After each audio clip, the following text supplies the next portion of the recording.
किसी ने क्या खूब कहा है, बड़ा खूबसूरत रिश्ता है मेरा और मेरे प्रभु का। मैं अधिक मांगता नहीं और वह कम देते नहीं। वह मेरी खामोशी भी सुन लेते हैं और मेरी अनकही दुआएं भी पूरी कर देते हैं। जब मैं गिरता हूं तो वह थाम लेते हैं और जब मैं थक जाता हूं तो सहारा बन जाते हैं। मेरी हर खुशी में वह शामिल रहते हैं और हर दर्द में मुझे अपने करीब कर लेते हैं। उनके बिना जीवन अधूरा है और उनके साथ हर लम्हा पूर्ण है।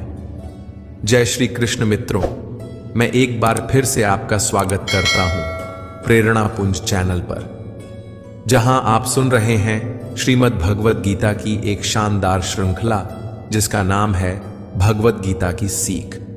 और आज हम जानेंगे कि श्रीमद् भगवद गीता के 9वें अध्याय से क्या सीखा जा सकता है, और वह भी बहुत ही सरल भाषा और आसान से शब्दों में। मित्रों, जैसा कि आप भली भांति जानते हैं, श्रीमद् भगवद गीता में कुल 18 अध्याय हैं और आज हम इस अनंत ज्ञान गंगा की यात्रा का आधा पड़ाव पूरा करने वाले हैं।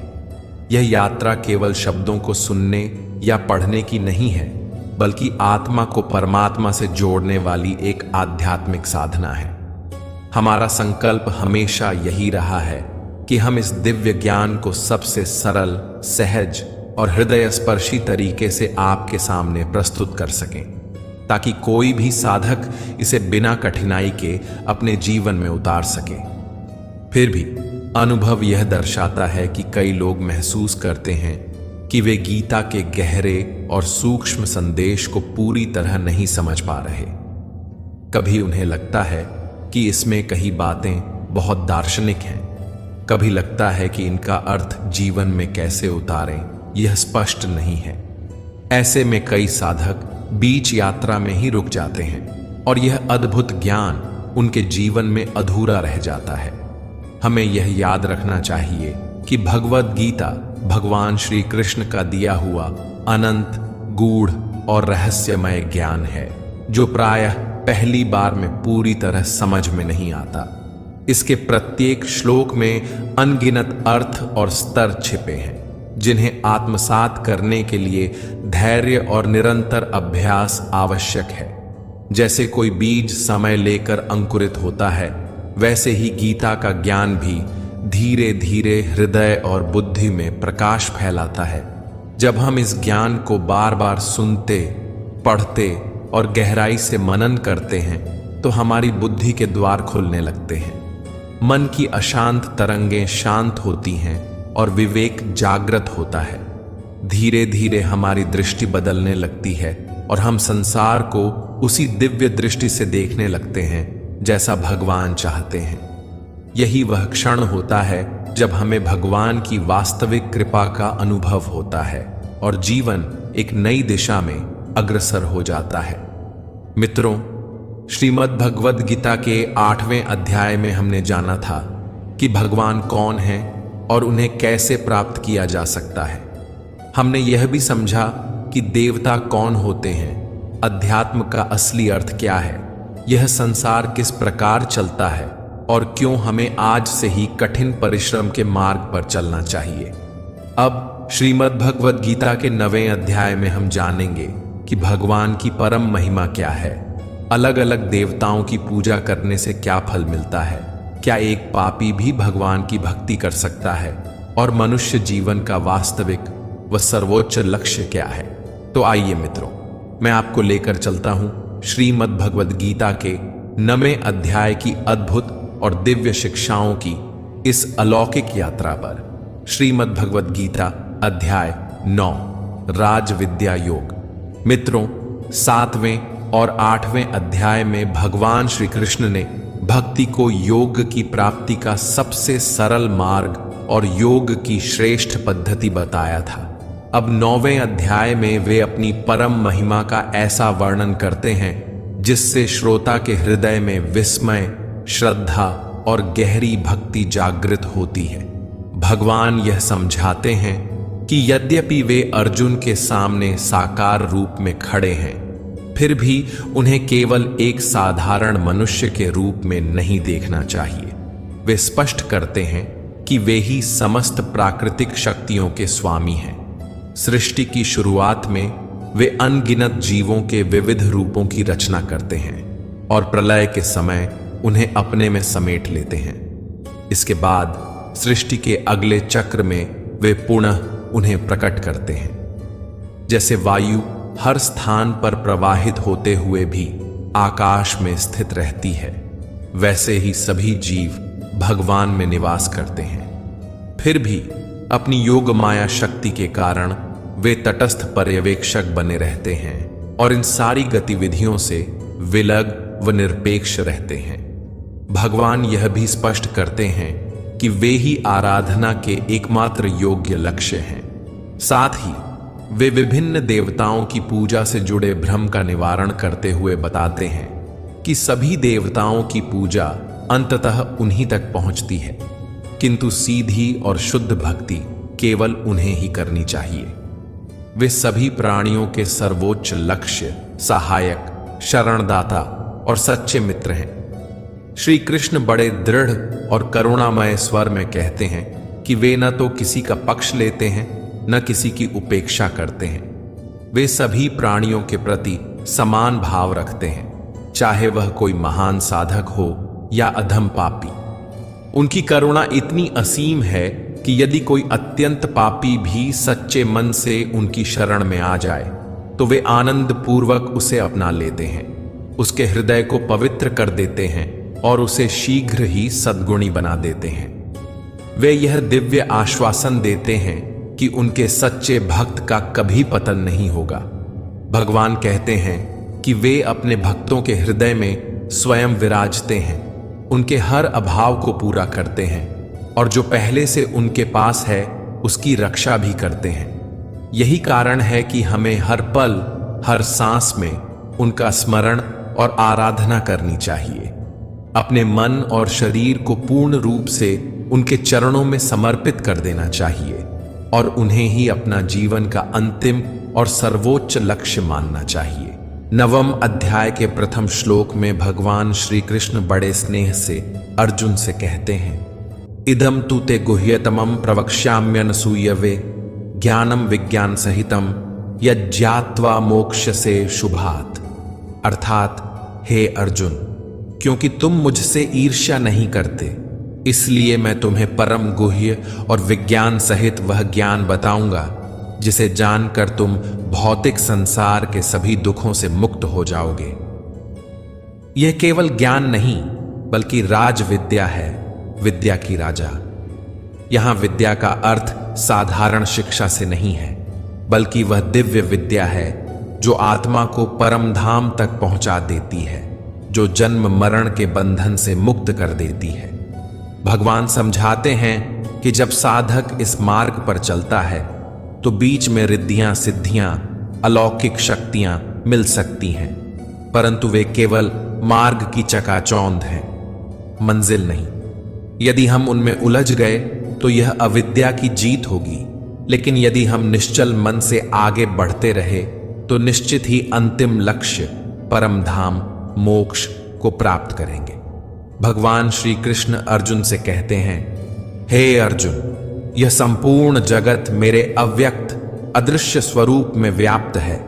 मैं हर जगह हूं, हर कण में हूं, हर श्वास में हूं, परंतु मैं किसी एक स्थान में सीमित नहीं हूं। सारे प्राणी मुझ में स्थित हैं, पर मैं उनसे बंधा हुआ नहीं हूं।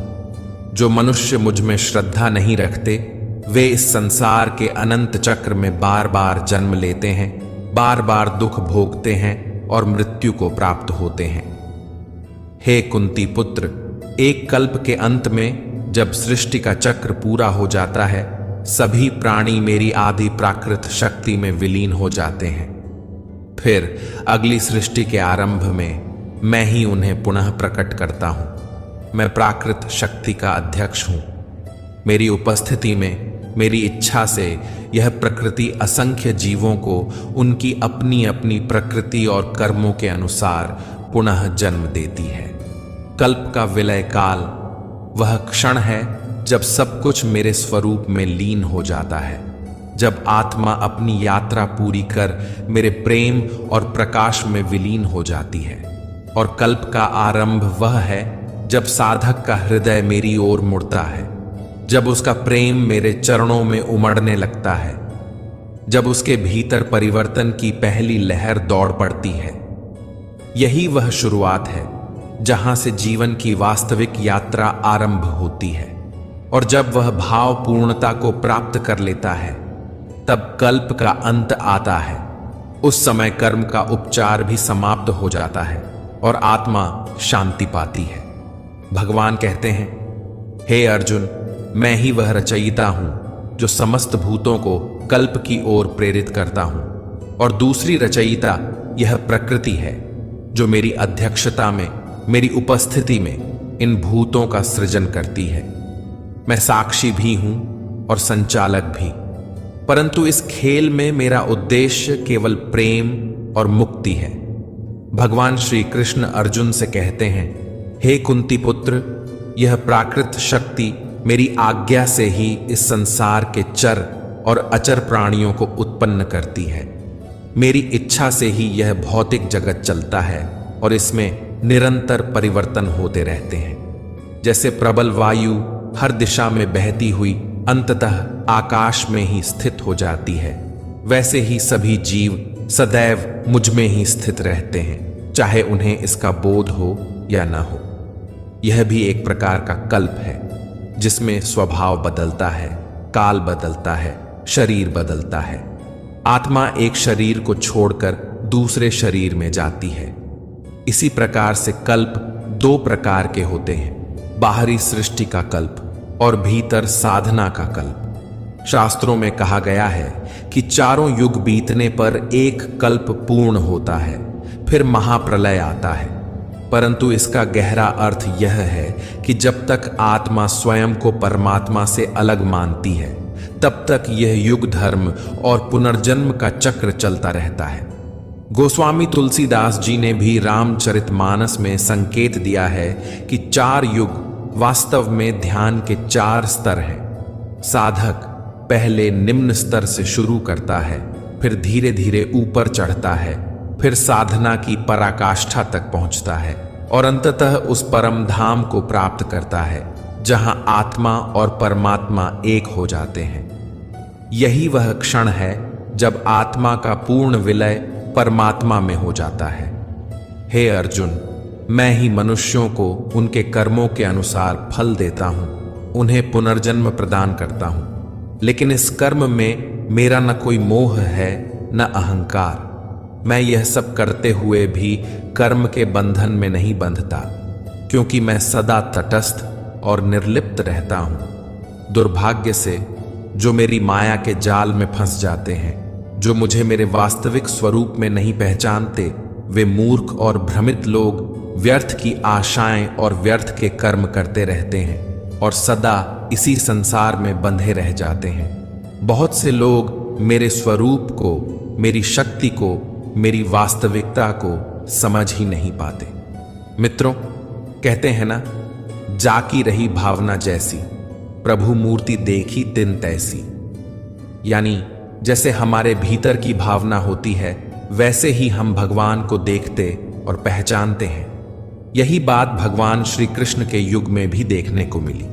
उस समय भी बहुत से लोग उनके वास्तविक दिव्य स्वरूप को समझ ही नहीं पाए। वे यह जान ही नहीं सके कि स्वयं भगवान उनके बीच, उनके साथ चल फिर रहे हैं। कोई उन्हें किसी नाम से पुकारता, कोई किसी उपाधि से, पर उनका असली स्वरूप बहुतों की समझ से परे ही रहा। भगवान यही बात अपने प्रिय मित्र, अपने सखा अर्जुन को समझाते हैं। वे कहते हैं, हे अर्जुन, मैं उस परम धाम में स्थित हूं, फिर भी लोग मुझे नहीं पहचानते। वे मुझे केवल मनुष्य के शरीर के आधार पर देखते हैं और तुच्छ समझते हैं। मैं महान ईश्वर रूप में स्थित हूं, समस्त सृष्टि का उद्गम हूं, परंतु जब मैं मनुष्य के रूप में अवतार लेता हूं तो अज्ञानी लोग मेरे परमात्मा स्वरूप को पहचान नहीं पाते। वे मुझे साधारण मनुष्य मान लेते हैं। भगवान आगे कहते हैं, ऐसा होना उनका दोष भी नहीं, क्योंकि उनकी आंखों के सामने केवल मेरा मानव शरीर ही दिखाई देता है। प्राकृत शक्ति के मोह में फंसकर ऐसे लोग आसुरी और नास्तिक विचारों को अपनाते हैं। इस मोह की अवस्था में उनके आत्मकल्याण की आशा व्यर्थ हो जाती है, उनके कर्मों का फल निष्फल हो जाता है और उनका ज्ञान भी बेकार हो जाता है। लेकिन हे पार्थ, महान आत्माएं जो मेरी दिव्य शक्ति का आश्रय लेती हैं, वे मुझे सृष्टि के आदि और अंत दोनों के रूप में जानती हैं। वे अपने मन को केवल मुझ में स्थिर कर देती हैं और मेरी अनन्य भक्ति में लीन रहती हैं, क्योंकि वे जानती हैं कि मैं ही उनका परम लक्ष्य और शाश्वत शरण हूं। श्री भगवान आगे कहते हैं, हे अर्जुन, मैं ही संपूर्ण जगत का धारण करता हूं, उसका पालन करता पिता हूं और मूल उद्गम पितामह भी मैं ही हूं। मैं ही वेदों में वर्णित समस्त कर्मकांड, यज्ञ और पितरों को अर्पित तर्पण हूं। मैं ही औषधीय वनस्पतियां हूं, वैदिक मंत्र हूं, घी, अग्नि और यज्ञ की क्रिया भी मैं ही हूं।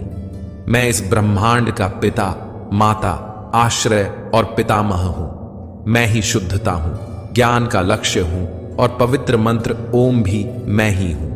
ऋग्वेद, सामवेद और यजुर्वेद सब मैं ही हूं। मैं ही सभी प्राणियों का परम लक्ष्य, निर्वाहक, स्वामी, धाम, आश्रय और सच्चा मित्र हूं। सृष्टि का आदि, मध्य और अंत, भंडार गृह और अविनाशी बीज भी मैं ही हूं।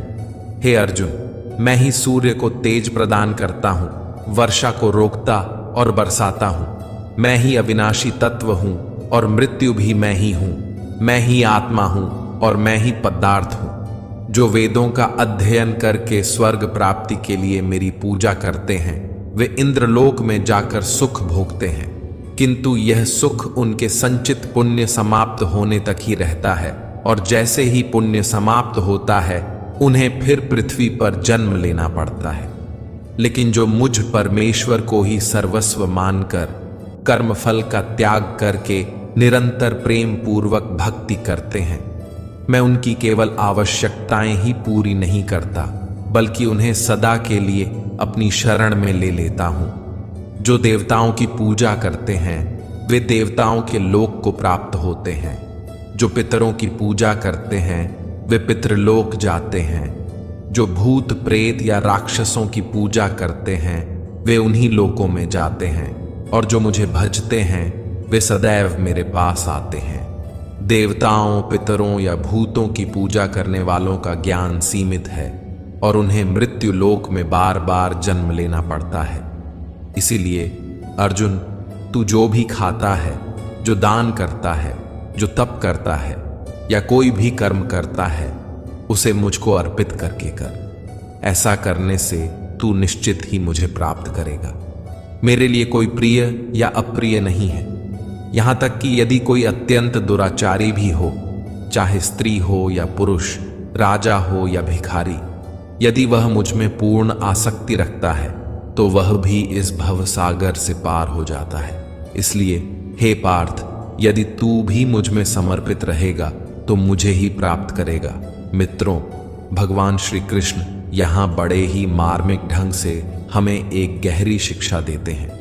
वे बताते हैं कि जो लोग केवल वैदिक कर्म कांडों और देवताओं की पूजा में लगे रहते हैं, वे अपने पुण्य के बल पर स्वर्ग लोक तक तो पहुंच जाते हैं, लेकिन यह सुख स्थायी नहीं होता।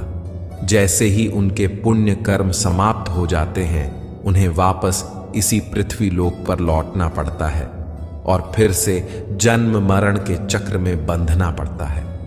लेकिन मित्रों, इसके विपरीत जो भक्त पूरे मन, वचन और कर्म से भगवान में तन मन धन समर्पित कर देते हैं, उनकी मंजिल अलग होती है।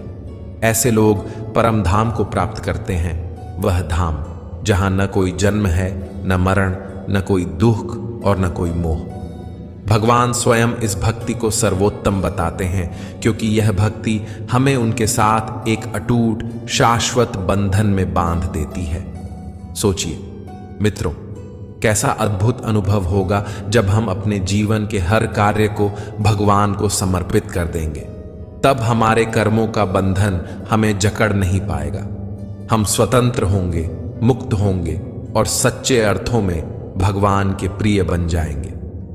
श्री कृष्ण कहते हैं, जो जिसकी पूजा करता है मैं उसे उसी से जोड़ देता हूं।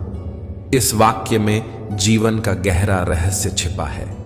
जैसे हम जिस संगत में रहते हैं वैसा ही बन जाते हैं, वैसे ही हमारी भक्ति और भावना हमें उसी परिणाम की ओर ले जाती है। अगर हम नकारात्मक सोच वाले लोगों के साथ समय बिताएंगे तो धीरे धीरे हमारे विचारों में भी वही कड़वाहट, वही निराशा आ जाएगी। लेकिन अगर हम सकारात्मक, प्रेरणादायक और उद्देश्यपूर्ण लोगों की संगति करेंगे तो हमारे भीतर भी वैसी ही ऊर्जा, वैसा ही आत्मविश्वास आ जाएगा। इसलिए मित्रों, अपने जीवन में ऐसे लोगों को स्थान दें जो हमें ऊंचाइयों की ओर ले जाएं, जो हमें प्रेरित करें, जो हमें हमारे असली लक्ष्य की याद दिलाएं। क्योंकि जैसा भगवान ने कहा है, जैसी भावना वैसा नतीजा। सही मार्ग पर चलने वाला भले ही आज छोटी सी शुरुआत करे, लेकिन समय के साथ वह अपनी मंजिल तक जरूर पहुंचता है। और वह मंजिल है भगवान के चरणों में स्थान पाना, जो जीवन का सबसे बड़ा और सबसे मधुर पुरस्कार है। मित्रों, आशा है कि श्रीमद् भगवद गीता के 9वें अध्याय की यह सरल व्याख्या आपको उपयोगी लगी होगी और आपके मन को स्पर्श किया होगा। आपने इस अध्याय से क्या सीखा? कौन सा विचार या श्लोक आपको सबसे अधिक प्रेरक लगा? कमेंट में अवश्य लिखें। आपके अनुभव दूसरे साधकों के लिए भी मार्गदर्शक बनेंगे। यदि इस प्रस्तुति में मुझसे कोई त्रुटि रह गई हो तो मैं हृदय से क्षमा प्रार्थी हूं। कृपया अपने सुझाव साझा करें। हम अगली बार और भी बेहतर ढंग से सेवा करने का प्रयास करेंगे। यदि यह वीडियो आपको सहायक लगा हो तो इसे अधिक से अधिक लोगों तक पहुंचाने के लिए साझा करें। बहुत जल्द हम श्रीमद् भगवद गीता के 10वें अध्याय विभूति योग की उतनी ही सरल और सुगम व्याख्या लेकर उपस्थित होंगे। तब तक अपना ख्याल रखें, स्वस्थ रहें, प्रसन्न रहें। जय श्री राधे कृष्ण। राधे राधे।